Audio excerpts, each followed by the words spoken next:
at all that shit spitting out of there.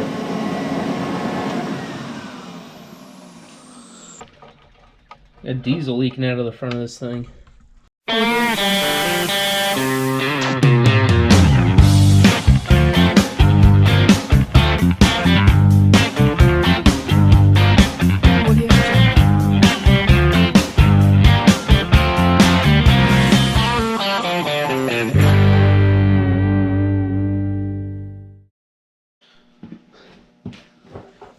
Well, now I'm freezing my ass off, and my turbo heater doesn't want to work. So, let's see what the hell's going on. Gotta take all these screws off the top of this thing.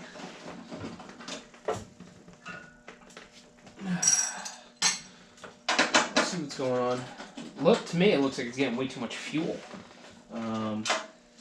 You know, but she did take a quite longer to start before, like, you know, it was getting like, there's so much diesel that it wasn't sparking up. I don't know.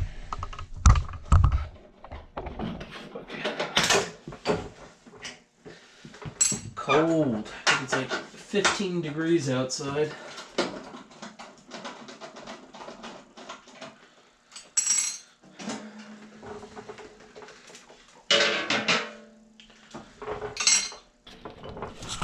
Okay, so I'm probably going to turn this thing on and see what it looks like.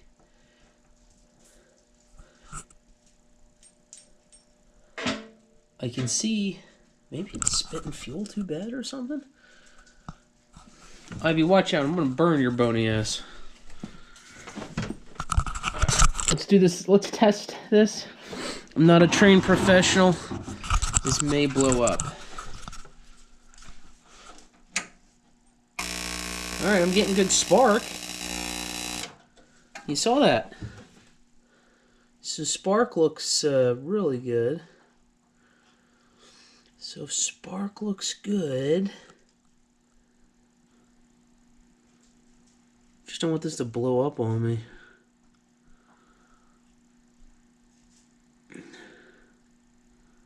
You know, I think I'm going to do, I think I'm going to unplug this thing. Yeah, let's unplug her. Fucking spin, you know? Alright, let's just try this. Just see what happens. Alright, so no spark.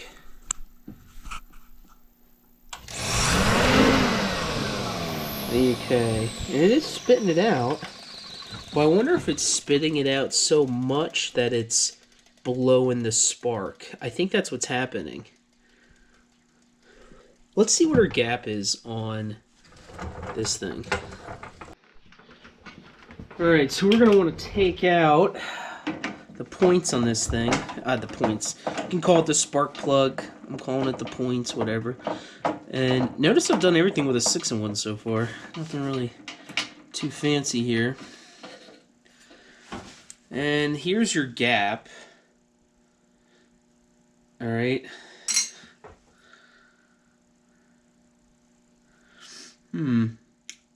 I think the gap is way too big, personally. I think there's the gap. Sorry if I wasn't showing you. Here's the gap. I think this is too big, personally. I think it should be an 1/8 inch, and I think we're like a 1/4 inch, almost. So, but let's make sure.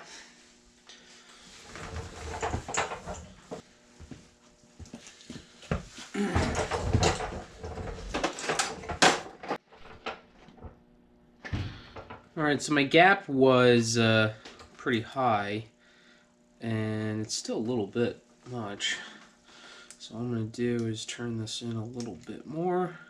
And I think what happened is as this thing got hot, it probably opens up even further.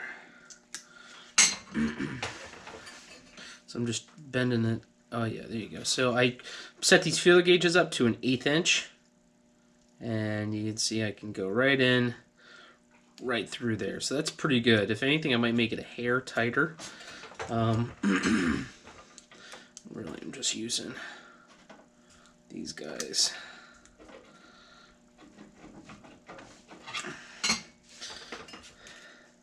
Oh yeah, that feels good. All right, so we re-gapped these, so I think that's good. Next thing I want to do though is I want to take this nozzle out, and I'm probably gonna want to blow and clean the nozzle out because I think the spray I'm getting is too messy. And I think because it's messy, it's probably blowing this out too, just from what we were looking at. I've never taken one of these nozzles apart, but let's see. Oh, look at that. Okay. So I gotta imagine I gotta pick up and return. Now I run diesel in this thing. That's what I've been doing. Just cheaper than kerosene, and she's pretty wet. So she's pretty wet. I'm gonna take this nozzle off and clean it out. So yeah, let's do that next. Right, so this thing's plastic. The housing is plastic. So can't go too crazy with it, but hopefully this isn't threaded in that hard. This is like a nozzle in your home oil heater. Oh yeah, that came out nice. Okay.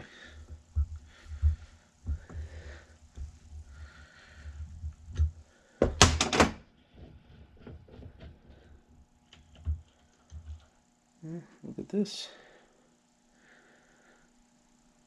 The nozzle's actually pretty big. Sometimes they have like a GPM on these things.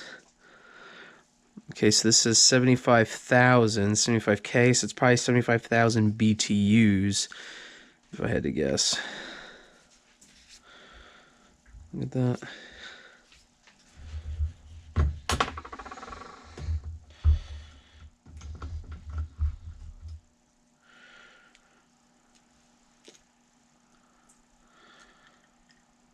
Okay, there's a spring and a washer.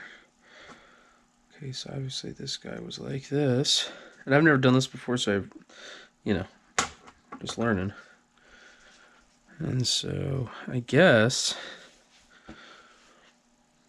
so fuel must go in, and then there's a return. So how does this work? Supply. Yeah, maybe this is a return. So is there a return in here? Is there a hole somewhere? Maybe the hole's through here. Yeah, that's probably it. Well, let's try to clean this out. Anyway.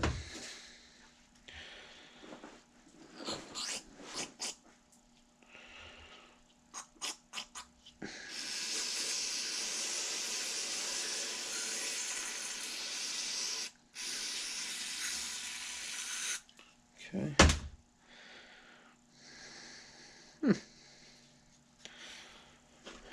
Must have been corroded a little bit because I can see lead already.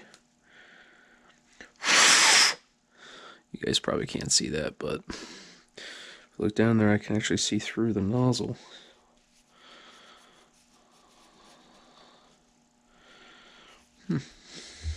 Okay, so let's put this back together.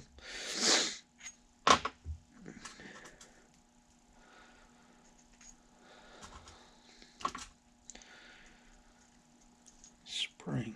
So this is spring loaded?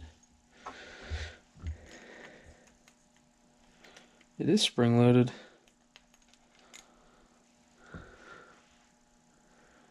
Intriguing. Man, this is interesting. Okay.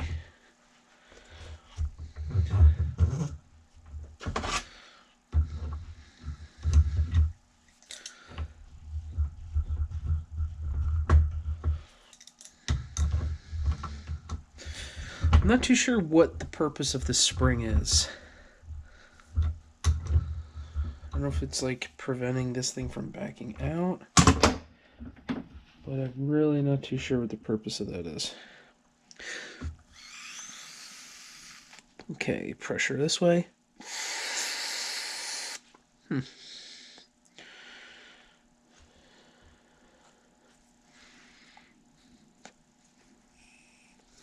Yeah, okay.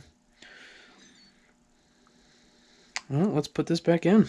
Okay, let's put this nozzle in here. Now she was like this. Okay.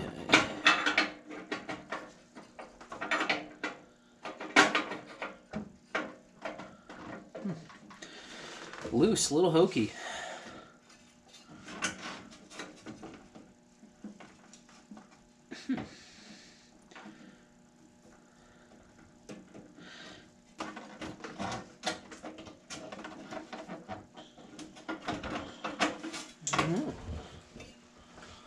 It's possible. Let's hook it up anyway.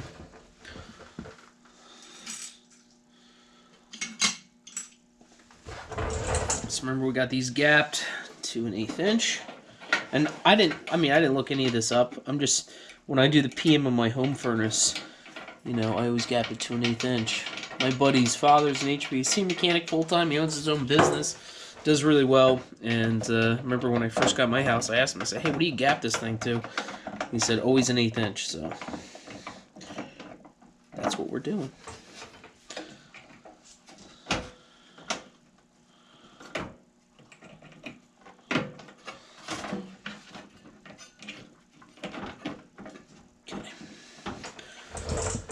So those two are on. I don't know, let's just put this thing together, see if it fucking fires up.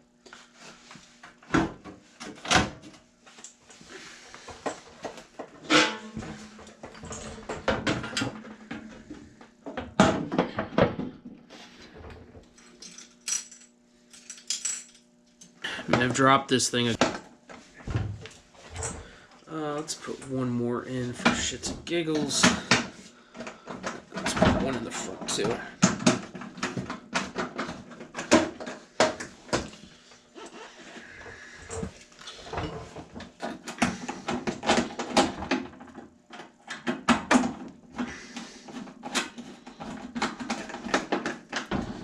Okay.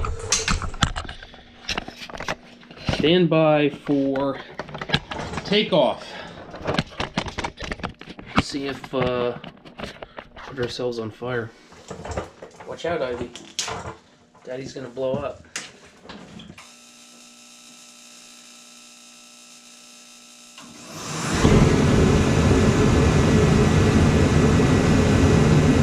Woo! Look at all that diesel shooting out, baby. Hey, so what did we learn in today's episode? I don't know. Don't be scared to take your stuff apart. You know, there's no harm in trying. If you screw up, well, it's better than not having it anyway. So, on this one here, you can say we had, probably the issue was the spark on, the gap on the igniter. So, like I said, you always usually do it to 1/8 of an inch. That was about just under 1/4 inch, way too much, so I gapped it down to 1/8 inch. I also cleaned out the nozzle, because I thought the spray was a little messy, but I think it's supposed to be a little messy because it's shooting out so much heat, because these are diesel hogs. And again, I use diesel in this thing rather than kerosene. They sell them for kerosene because kerosene is much more clean burning, but diesel's way cheaper for me, so the hell with it. All right.